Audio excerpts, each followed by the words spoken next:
The lake house was never just a building. It was my family's heartbeat. My grandfather had built it with his own hands 50 years ago, and since then, every summer we all gathered there. It was tradition, it was memory, it was home. Then one morning, something icy cut through that peace. Nailed to the front door was an eviction notice from the HOA. According to the paper, my lake house belonged to their association. The notice accused me of owing years of unpaid fines. They claimed they were seizing the property, but here's what they didn't know. My house was never part of their HOA.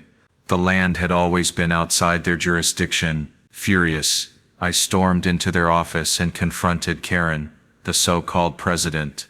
She smirked as she waved a stack of forged documents in my face.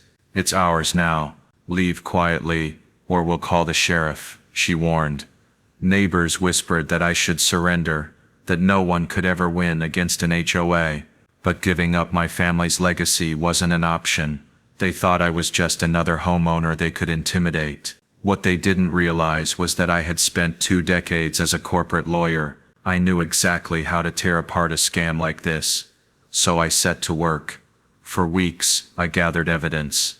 I pulled property deeds, studied county maps, and tracked every fraudulent fine they had ever issued. What I found shocked even me. The HOA had been illegally charging families all over the area, collecting money on land they never controlled.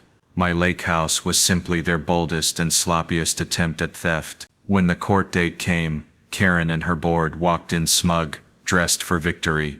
But when the judge asked for evidence, I was ready. I spread out every deed, every forged signature, every dollar they had stolen. Gasps rippled through the courtroom. Karen's smirk vanished. Her hands trembled as the judge slammed the gavel. This HOA committed systematic fraud. Their claim is void. Their charter is dissolved. Cheers erupted. Neighbors who had been bled dry by fake fines were suddenly free. The board was escorted out in silence, pale as ghosts. Karen herself faced charges of fraud and extortion.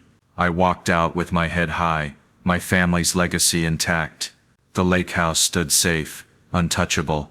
Karen had tried to steal my home, but in the end, I dismantled her empire. When bullies hide behind power, sometimes the truth is all it takes to bring them down. Would you have fought back the same way?